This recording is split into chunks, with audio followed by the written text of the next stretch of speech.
Meus irmãos, vamos abrir nossas Bíblias no livro de 1 Samuel, capítulo 1, versos 1 ao 8.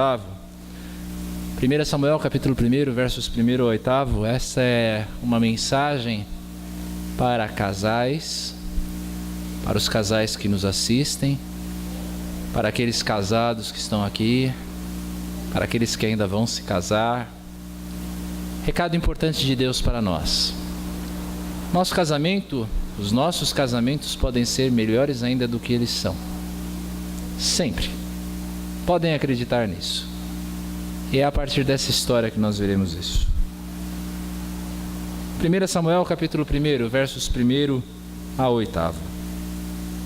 Houve um homem de Ramataim Zofim, da região montanhosa de Efraim, cujo nome era Eucana, filho de Jeroão, filho de Eliú, filho de Tou, filho de Zuf, efraimita. Tinha ele duas mulheres, uma se chamava Ana e a outra Penina. Penina tinha filhos, Ana, porém, não os tinha. Este homem subia da sua cidade de ano em ano a adorar e a sacrificar ao Senhor dos Exércitos em Siló. Estavam ali os dois filhos de Eli, Hofni e Finéias, como sacerdotes do Senhor. No dia em que Eucana oferecia o seu sacrifício, dava ele porções deste a Penina, sua mulher, e a todos os seus filhos e filhas. A Ana, porém, dava porção dupla, porque ele a amava, ainda mesmo que o Senhor a houvesse deixado estéril. A sua rival a provocava excessivamente para a irritar, porquanto o Senhor lhe havia cerrado a madre. E assim o fazia ele de ano em ano. E todas as vezes que Ana subia à casa do Senhor, a outra a irritava, pelo que chorava e não comia. Então Eucana, seu marido, lhe disse: Ana, por que choras? E por que não comes? E por que estás de coração triste? Não te sou eu melhor do que 10 filhos? Neste livro de 1 Samuel, nós vemos as histórias que levam à formação do reino de Israel sob a coroa de Davi. A introdução, entretanto, ela não vai falar de uma nação, ela vai falar de uma família. Uma família, uma história muito doméstica, uma história que acontece dentro de casa. É a história da família de Eucana. No contexto do livro, é uma passagem importante para mostrar que Deus opera soberanamente. Deus permite o nosso sofrimento, mas jamais Ele se esquece daqueles que sofrem. Deus se compadece de todos aqueles que sofrem. É uma história que se relaciona também à importância dos relacionamentos familiares e do tema da aliança do Senhor com o seu povo, que é sempre uma fonte de bênção. É a história de um homem chamado Eucana. Eucana, ele era um levita. Nós vemos isso lá no livro das Crônicas, que este homem, Eucana, apesar de morar nas terras de Efraim, esse homem era um levita. Um levita era um homem, os levitas eram uma tribo de Israel especializada, uma tribo que o Senhor separou para o seu serviço. Eram aqueles que administravam o serviço religioso do povo de Israel, por assim dizer, que ensinavam a lei para o povo, que se dedicavam aos sacrifícios no tabernáculo primeiro, naquela tenda, e depois no templo. O texto apresenta Eucana como um cidadão acima de qualquer suspeita. Era um bom marido. Eucana era um pai presente, um pai previdente que proporcionava do melhor para a sua família. Eucana era um homem piedoso, um homem temente a Deus. Nós vemos isso no texto. Ele era alguém diferente, principalmente se você leva em conta o meio em que ele estava. Efraim foi uma das tribos mais rebeldes da história de Israel. Dentre as tribos de Israel, uma das mais rebeldes. Siló, o lugar onde estava o templo para onde ele subia, é descrito negativamente, apesar de ser o lugar onde estava a tenda do Senhor, onde o Senhor era adorado, onde estava a arca do Senhor. Ainda assim, Siló tornou-se, ao longo da história de Israel, um sinônimo de idolatria. E pior ainda, se nós tomarmos como termos de comparação, nós temos ali os 2 filhos de Eli, como nós lemos no texto, Hofni e Finéias, homens corruptos, homens que não respeitavam os sacrifícios ao Senhor, o serviço do Senhor, homens sem temor de Deus algum. Eucana era um homem que se destacava da multidão, um homem bom. Tudo ia bem para Eucana, exceto um pequeno problema. Eucana era casado com 2 mulheres. A poligamia era algo tolerado, por assim dizer, no tempo de Eucana. Não que isto fosse a vontade de Deus. Quando nós lemos, por exemplo, em Gênesis, capítulo 2, verso 24, nós vemos que a vontade de Deus é que Deus se une à sua mulher e tornem-se os 2 uma só carne. Ou seja, o casamento bígamo, ou seja, o casamento entre um homem e uma mulher, o casamento monogâmico entre um homem e uma mulher é a vontade de Deus, mas culturalmente isto era tolerado, e Eucana então era casado com 2 mulheres. A poligamia sempre é apresentada na Bíblia como uma fonte de conflitos. Basta você ver no Gênesis, por exemplo, a história de Abraão e Sara, quando Agar entra no meio. Dá uma confusão danada. Raquel e Lia, na história de Jacó, também as dificuldades. Deus nunca se agradou desse negócio de poligamia. No entanto, era algo que, por causa da cultura, era tolerado, por assim se dizer. No caso de Eucana, ele tinha 2 esposas, uma chamada Penina, outra chamada Ana.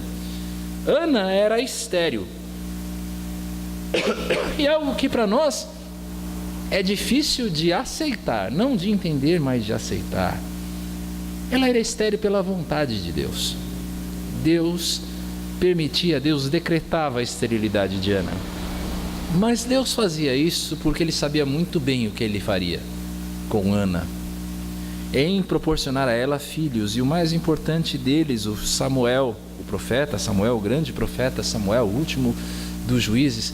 Ou seja, a esterilidade de Ana também contribuía para a glória de Deus, assim como todos os nossos problemas, todas as nossas dificuldades devem contribuir para que Deus seja glorificado. Ana era estéril. Penina, entretanto, era fértil.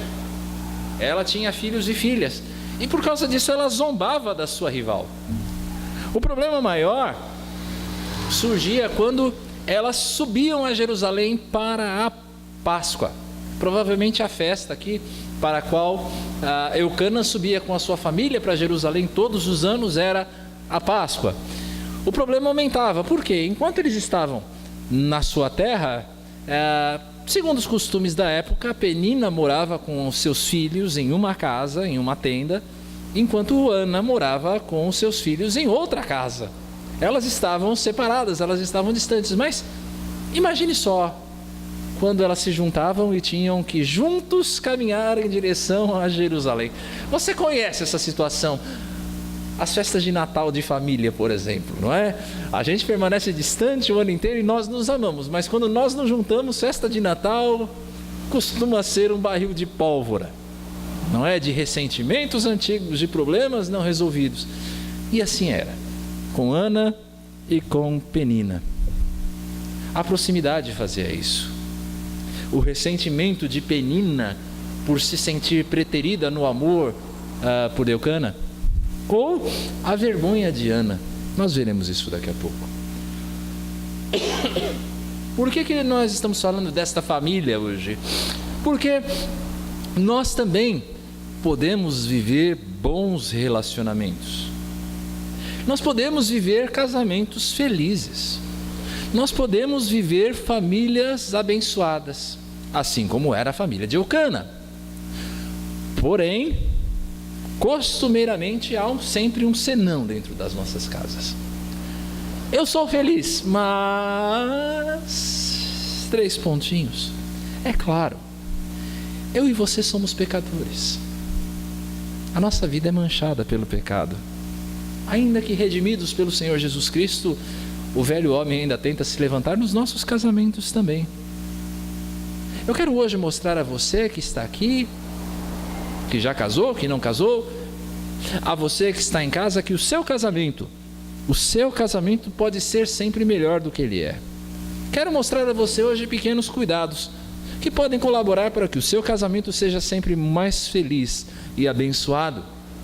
E esse é o tema da nossa mensagem de hoje. Felizes, claro, mas com algumas ressalvas. Com ressalvas. É a situação da sua família, pode ser, como era a situação da casa de Eucana. Quero mostrar primeiro alguns cuidados. Vou mostrar para você esses cuidados hoje. Primeiro, um cuidado que eu vejo a partir do exemplo de Ana. E o cuidado que eu quero chamar a sua atenção aqui para você ter com a sua família, com o seu casamento em relação a esta personagem, a Ana, é cuidado com as ideias fixas. Nós precisamos compreender o sofrimento de Ana. Você precisa entender esse sofrimento. Uma mulher estéril na época de Ana estava sujeita a muito sofrimento no meio dessa sociedade. Ela era marcada pela culpa, porque a culpa nunca era do marido, era sempre a mulher, que era considerada estéril. A frustração de não poder ser mãe, a frustração de não poder dar filhos ao seu marido, a vergonha diante de toda a sociedade. A esterilidade, meus irmãos, nós vemos isso em algumas passagens, a esterilidade sendo descrita como um castigo. Uma marca de que Deus estava desfavorável àquela pessoa, àquele casal, àquela mulher. Um castigo diante do pecado. Pior ainda é se nós pensarmos que na velhice uma mulher sem filhos estaria desamparada. Caso o marido falecesse antes dela, ela estaria desamparada, ela não teria ninguém a ampará-la. Pense só. O que é que Ana deveria ouvir, ou pelo menos ver as mulheres cochichando quando ela ia ao mercado? Pense. Imagine os cochichos das mulheres quando ela passava. Aqueles cochichos de piedade, coitada, sem filhos. E quando Ana abriu o seu Facebook, e ela só via aquelas imagens de gente feliz, com os filhos na praia grande, tomando sol, tomando água de coco, o que passava no coração desta mulher? Pense só, coloque-se na situação dela. Ana passava por uma grande aflição, ela apenas chorava, ela nem comia, ela estava tremendamente aflita, um quadro certamente depressivo, um quadro que mata lentamente, ela mata o espírito, mata a fé, mata os relacionamentos, a sanidade mental. Um quadro que pode matar até a saúde, porque ela estava presa a esta ideia, a este estigma de que ela não tinha filhos. É um sofrimento que infelizmente acomete muitos casais. Muitos casais que querem ter seus filhos, mas percebem as dificuldades que o corpo tem. A esterilidade causa muita dor, muita frustração. E aqui eu quero abrir um parênteses, se esse é o seu caso. Se é o seu caso aí em casa e você tem enfrentado a esterilidade, confie no Senhor. Confie em Deus. Deus é o seu consolo. Veja no verso 18 aí desse mesmo capítulo 1, que o Senhor consolou a Ana e ela voltou para casa contente depois de orar ao Senhor. Deus será o seu consolo, quer Ele reverta a sua esterilidade, quer não, confie nele. Deus irá consolar o seu coração, tenha certeza disso. Porém, é preciso tomar cuidado com a obsessão. Ainda que nós compreendamos, Ana, é preciso tomar cuidado com a obsessão, com as ideias fixas que nos impedem de ver que o bem também nos cerca, que a vida não é apenas mal. A nossa tendência é nos focarmos no mal e esquecermos do bem que nos cerca. Ana não percebia o amor do seu marido, Ana não percebia a bênção de uma família crente, Ana não percebia o sustento que Deus provia. É fácil nós nos prendermos aos problemas que limitam a nossa visão e não nos darmos conta do amor de Deus para conosco. Nós também, meus irmãos, podemos padecer de pensamentos obsessivos, de pensamentos limitantes, ainda que esses pensamentos tenham um fundo de razão. Pensem só, nós podemos estar obcecados com os defeitos do nosso cônjuge, de pensarmos, mas por que ele ou por que ela não são desse jeito? E você começa a pensar nos defeitos do outro, e você começa então a catalogar a pessoa. Se pedissem para que você descrevesse o seu marido, se pedissem que você descrevesse a sua esposa, talvez você descreveria: bem, ele é um turrão, ela é muito nervosa, ele é muito folgado. E você fica obcecado e catalogando a pessoa naquilo, como se isso definisse toda a amplitude do que aquela pessoa é. Você pode ficar obcecado com alvos sonhados e não alcançados, como é o caso de Ana. E aí você vai dizer aquela frase, ainda que no seu coração: eu só vou ser feliz quando isso acontecer. E você fica obcecado, preso naquela realidade, sem perceber todo mais que te cerca. A sua obsessão pode estar no cuidado com os seus filhos. E eu conheço pessoas, e principalmente mulheres, que se encontram obcecadas no cuidado com os filhos.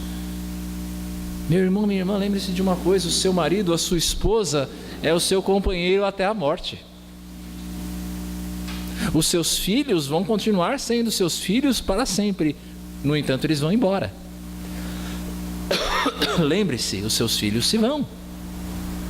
São obsessões que podem revelar um coração ingrato, um coração que não consegue se encontrar, se ver como alguém amado, como alguém abençoado por Deus e por quem está ao redor. A obsessão não te permite ver a bênção de Deus. A cura é você desenvolver contentamento.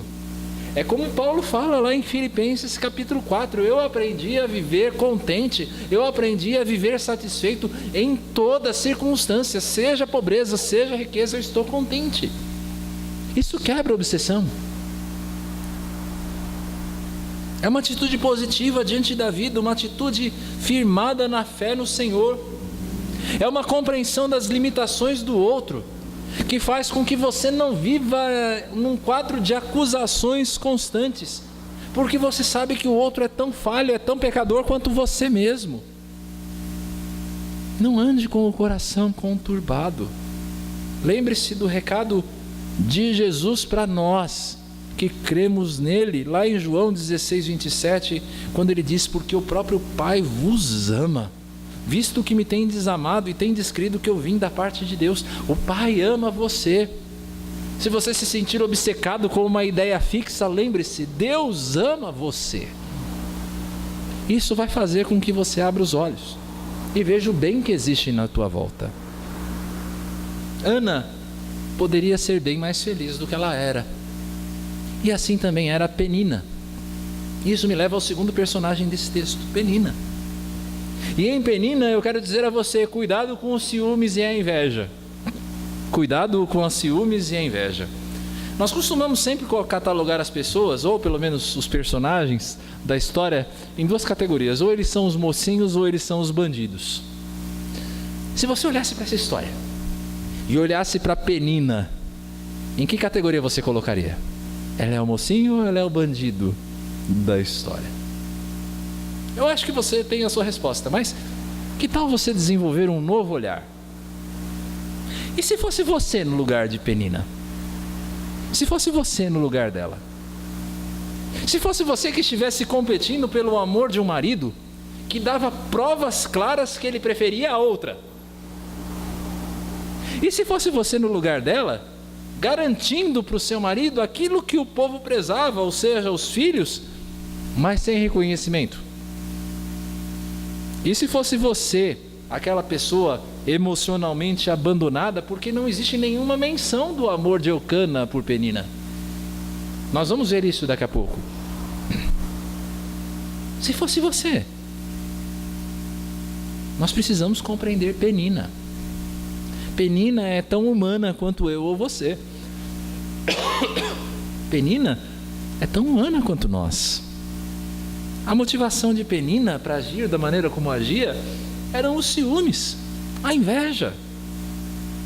Meus irmãos, os ciúmes podem despertar em nós um estado contínuo de paranoia. O ciumento patológico, ele é um paranoico. Ele fica procurando cada detalhezinho no seu cônjuge, no seu namorado, no seu noivo, na sua noiva, na sua esposa, qualquer detalhezinho que possa justificar uma desconfiança. E sabe o que é pior? Quem procura acha. Mesmo que não exista. Se você é um ciumento patológico e você ficar procurando, você vai achar uma motivação. E aí, por causa dos ciúmes, você sofre de sofrimento, você passa grande sofrimento, é exaustivo, porque você vive num estado contínuo de ansiedade. E por fim, os ciúmes levam à quebra de relacionamentos. Quantas vezes você já não viu relacionamentos serem desfeitos por causa de ciúmes patológicos? Meu irmão, minha irmã, deixe-me dizer uma verdade clara para você. Você não pode vigiar o seu cônjuge 24 horas por dia. Ninguém pode. Você não pode nem mesmo vigiar os seus pensamentos. Você pode entrar na cabeça do seu marido, da sua esposa, para ver o que ele está pensando? Nós não podemos. Por isso é preciso confiar em quem pode. Eu me lembro de uma frase dita há muito tempo atrás pelo reverendo Tarcísio Carvalho, frase que eu não esqueci nunca, em que ele disse o seguinte, que a fidelidade do seu cônjuge, da sua cônjuge, tem de ser a Deus.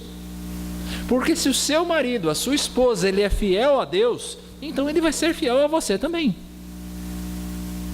Ciúmes. E a cura para os ciúmes é aquela que Romanos 12:10 nos aponta. Prefira o outro em honra, ou seja, considere que o outro ele é muito superior a você. Considere o outro como superior a você, que ele é melhor do que você.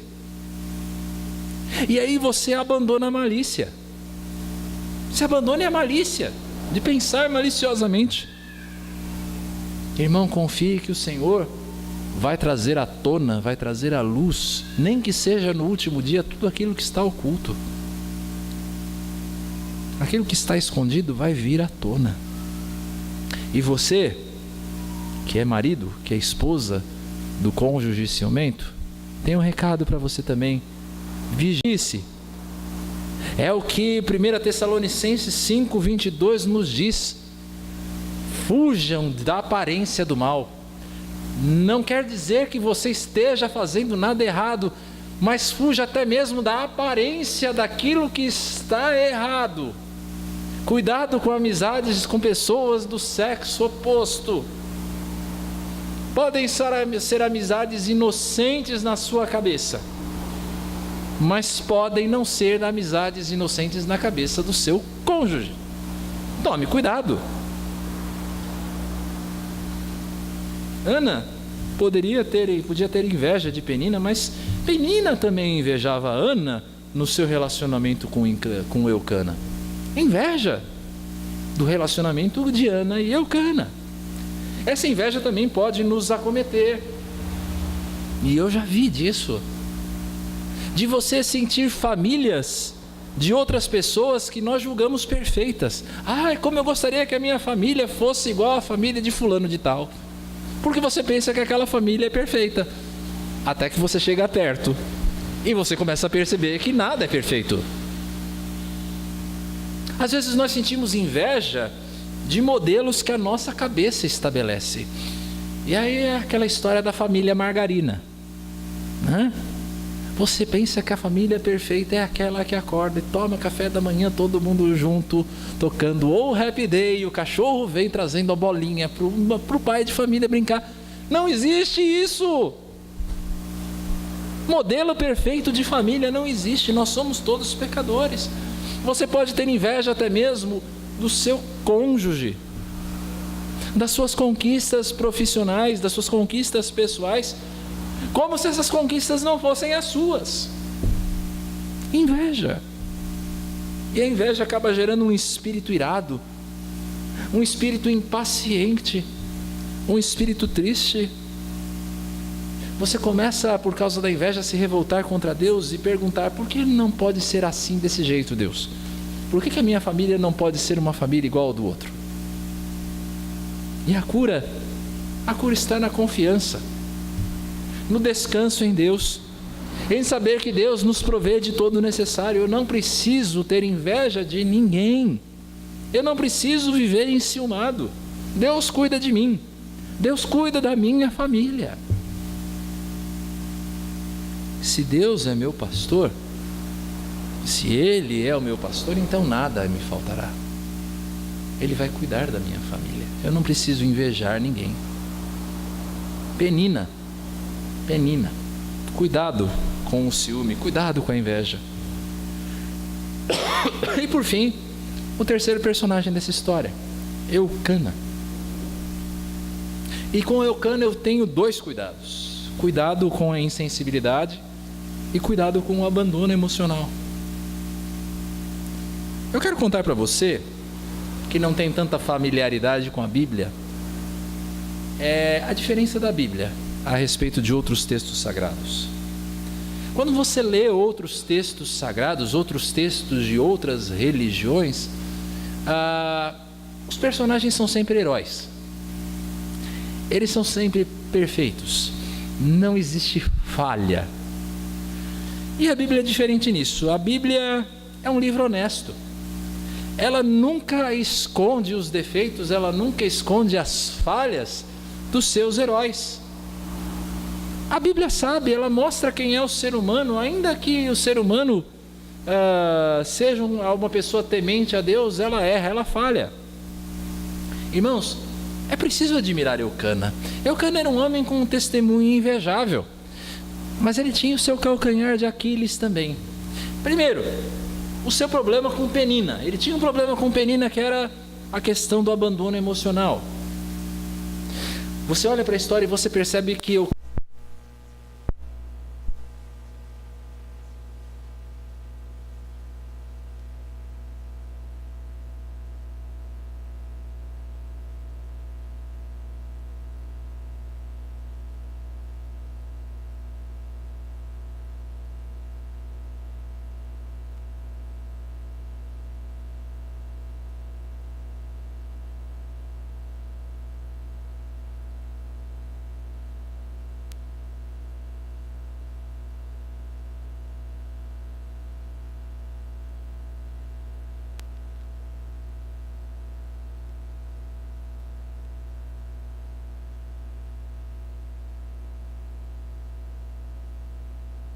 seus filhos. Eucana era um marido cumpridor das suas obrigações. Ele cumpria o seu papel de pai e de marido. Mas quando nós olhamos para essa história, nós percebemos que era um cumprir de obrigações sem calor. Não havia afeição. Pelo menos, não que o texto diga. Não havia nada. Nada em que Penina pudesse se apoiar emocionalmente. Era um relacionamento de protocolo, um relacionamento baseado apenas em papéis, de pai e de marido. É um relacionamento sufocado pela rotina, um relacionamento sufocado pelos problemas mal resolvidos, ou pelo temperamento mal cuidado de Penina. Um relacionamento sem afeto. O fato é, Eucana abandonou Penina emocionalmente, e Penina reagiu a isso da única maneira que ela poderia, atacando Ana. Há diversos problemas, meus irmãos, que podem gerar o abandono emocional. Pode ser, e o pior dos inimigos que pode atacar e podem levar ao abandono emocional, é a rotina. É a rotina. A familiaridade pode ser algo perigoso, porque você deixa de ver o outro como alguém especial. Perde o brilho, a rotina leva a gente a perder aquele brilho que a gente tem nos primeiros tempos do relacionamento, quando o namorado são as coisas mais preciosas do mundo, e você fica doido para ver aquela pessoa novamente. E a rotina sufoca isso, coisa que a familiaridade traz. a intimidade passa a ser perigosa. Coisas que você jamais faria diante da sua namorada, do seu namorado na época do namoro, você passa a fazer. É aquela famosa história, né? De ir no banheiro de porta aberta. E a gente vê isso, né? Em filmes, na televisão. A gente vê isso em muitas casas também. A intimidade pode ser perigosa. Ela pode levar a essa perda do brilho. Hoje em dia, um grande mal, a falta de tempo. Falta de tempo para você se dedicar ao outro.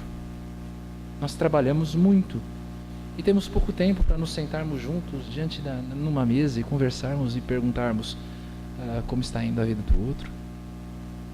Um outro inimigo que pode levar ao abandono emocional é o cuidado dos filhos. Os filhos passam a ser tão importantes, mas tão importantes, que você se esquece do outro. Perda de admiração mútua. Você para de admirar o quanto o outro é bonito, o quanto o outro é inteligente, o quanto o outro é um servo de Deus, abençoado. Você para de admirar o outro, de apreciar as pequenas coisas, de quando o outro traz a você um doce, um bombom, como uma expressão de carinho, e você, muito obrigado, e põe de lado. Um outro inimigo que hoje nós vemos é a tecnologia, que leva ao abandono emocional. A internet hoje em dia é um perigo. Nós vemos isso nas nossas próprias casas, cada um no seu canto, com o seu celular na mão, a sua telinha na mão, digitando. E aí soma-se a isso um outro perigo, que são os relacionamentos virtuais. Quantas histórias nós não ouvimos de pessoas que começaram relacionamentos virtuais inocentes, via Facebook, via bate-papo, via WhatsApp, e de repente começaram a pensar que a pessoa do outro lado da tela era mais interessante que o seu marido ou sua esposa. Abandono emocional. E a cura para isso está lá em Provérbios 18, 22, que diz que o que acha uma esposa, e eu não tenho problema nenhum em dizer o que acha um marido, acha o bem e alcançou a benevolência do Senhor. Sabe o que eu quero dizer com isso?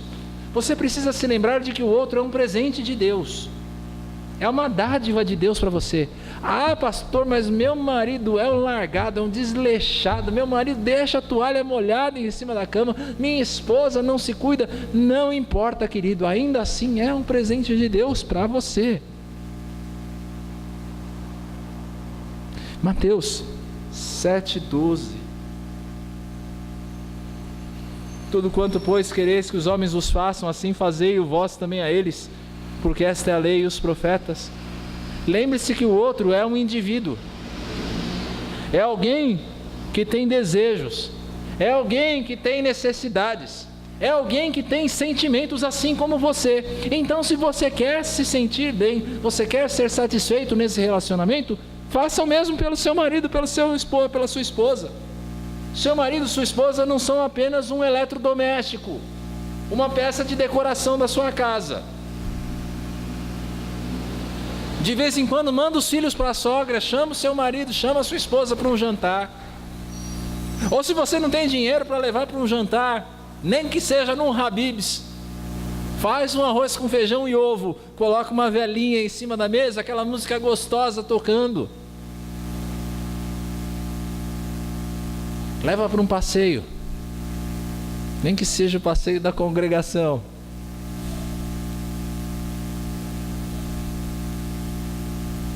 Abandono emocional, problema de Eucana com Penina.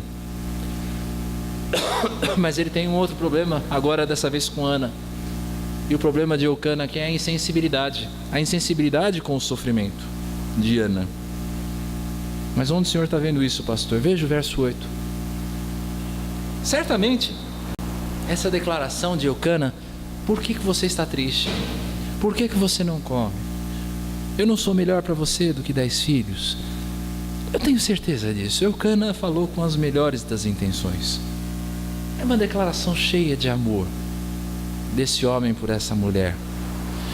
Mas ao mesmo tempo, e em certa medida, ela mostra uma certa falta de sensibilidade com o sofrimento do outro. Sabe por quê? Porque Ana não está questionando o amor do seu marido. Ana não está questionando que Eucana cuidava dela. O problema de Ana é outro. E o marido não percebe. Talvez Eucana não se desse conta do quanto a esterilidade era algo doloroso a Ana. Talvez ele não percebesse. Afinal de contas, ele tinha filhos com Penina. A esterilidade não batia tão forte nele quanto batia com Ana. Eucana não era uma mulher. Ele não tinha de enfrentar o ostracismo. Ele não tinha de enfrentar a piedade dos outros. Eucana não era quem sofria nas mãos de Penina. Para ele, de uma certa maneira, era muito fácil dizer: eu sou melhor do que 10 filhos. E mesmo o sacerdote Eli, ele foi insensível ao sofrimento daquela mulher. Quando Ana entra no tabernáculo e ela começa a chorar e orar ao Senhor e clamar ao Senhor, ele acha que ela está bêbada. O pastor acha que ela bebeu. Ela está sozinha nessa história, no seu sofrimento. Nós enfrentamos esse tipo de coisa. Quer ver algumas frases comuns, cheias de boa intenção, mas ao mesmo tempo mostram uma tremenda insensibilidade? Frase a frase agora, Neemias. A primeira: você vai apresentar o problema para a pessoa e aí ela responde para você: mas veja quanta gente está sofrendo mais que você. É verdade isso? É verdade. Mas caramba, está doendo em mim. Está doendo em mim. Outra, e essa aqui é o exemplo da piedade cristã: não veja o tamanho do seu problema, veja o tamanho do seu Deus. Tá, mas esse Deus grandioso pode estar permitindo que eu esteja sofrendo, e está doendo. Outra, você é o culpado do seu problema. Eu já vi isso também.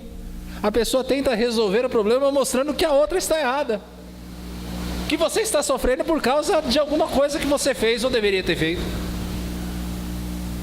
Frases que querem ajudar, mas que só pioram o problema. A última: você não tem fé? Ai, Jesus, essa dói. Quanta gente está sofrendo nessas igrejas gananciosas por aí, heréticas, por causa desta pergunta, porque elas vão em busca de uma cura e não alcançam a cura. E aí o pastor ainda, o homem piedoso, vai perguntar: mas você não tem fé? Você não foi curado porque você não tem fé. Insensibilidade. Às vezes é melhor ser como os amigos de Jó, que diante do sofrimento de Jó eles não tinham explicação, então eles, pelo menos no início, não se arriscaram uma explicação, eles simplesmente sentaram e choraram. Você não pode ajudar, querido? Fica quietinho. Abraça. Às vezes um abraço vai valer muito mais do que tudo que você puder dizer. A pessoa se sentir abraçada, que você está com ela. No casamento, essa insensibilidade pode se mostrar em você não dar valor ao esforço do outro. E você deve conhecer essa história. Eu espero que não na sua casa. O marido, a esposa chega em casa depois de um dia de trabalho. O marido chega em casa depois de um dia de trabalho. A esposa cansada e o marido olha para casa, a casa bagunçada. Ele pergunta: mas você não arrumou a casa? O que é essa bagunça, mulher? Insensibilidade. A mulher trabalhou tanto quanto ele. Essa insensibilidade pode se mostrar na falta de colaboração no controle financeiro da casa. Também já vi muito disso. O marido se esforça, o marido se estoura, faz hora extra, e a mulher não tem o mínimo de controle das finanças da casa. Ela não tem nenhum critério para pegar o cartão de crédito e torrar tudo numa loja.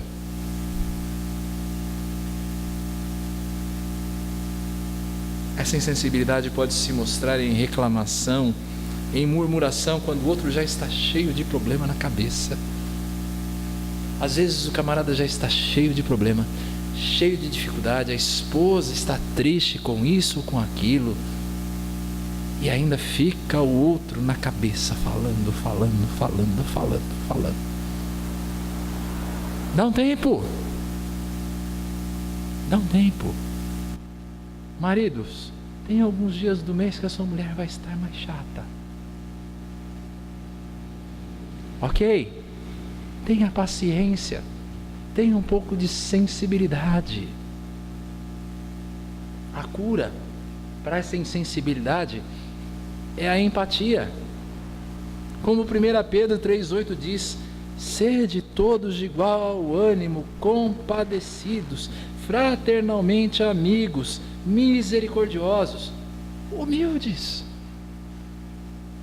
Sinta o que o outro sente, isso que é empatia. Sofrimento com.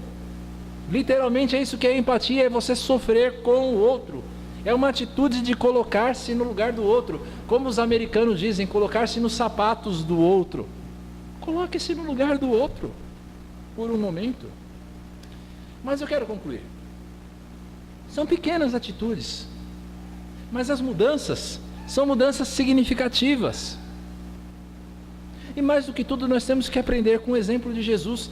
Jesus também tinha um só foco. E o foco de Jesus, ele tinha uma ideia fixa. Graças a Deus.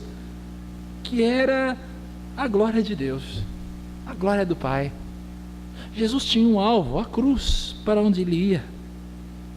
Mas Jesus jamais perdeu de vista as pessoas. Jesus jamais perdeu de vista a compaixão. Jesus jamais perdeu de vista o dia a dia. Olhe para Jesus. Se você se parece com Penina, olhe para Jesus. Quer vencer o ciúme, quer vencer a inveja? Olhe para a atitude generosa de Jesus. A atitude de serviço ao outro, a atitude de humildade. No coração de Jesus não havia espaço para ciúmes, não havia espaço para inveja. Quando João e Tiago chegaram para ele e disseram: Senhor, tem outras pessoas aqui que estão fazendo discípulos, estão profetizando em seu nome, o Senhor quer que a gente mande eles se calarem? Jesus diz: não mande eles se calarem. Quantos pregadores de hoje em dia fariam a mesma coisa? Não mande eles se calarem, não, deixe que eles falem. Deixe que eles falem. No coração de Jesus não havia espaço para ciúmes, não havia espaço para inveja. Sabe por quê? Porque quem atenta para o serviço ao outro não tem tempo para amargura. Se eu estou preocupado com o meu serviço a você, eu não preciso me preocupar com o que o outro está fazendo. Se o seu coração é como Eucana, e você precisa trabalhar a questão do abandono emocional, da insensibilidade, olhe para Jesus na sua identificação, na sua presença. A encarnação que torna Deus presente. Encarnação de quem experimentou todo o sofrimento da condição humana. Se existe alguém que colocou-se no lugar do outro, esse alguém foi Jesus. Porque ele fez isso de livre escolha. Ele se encarnou para sofrer as mesmas coisas que nós sofremos. Contudo, sem pecado. Eu quero terminar com uma pergunta. Você decide hoje tomar uma posição para que o seu casamento, seja ele hoje, seja ele futuro, deixe de ser bom e passe a ser ótimo?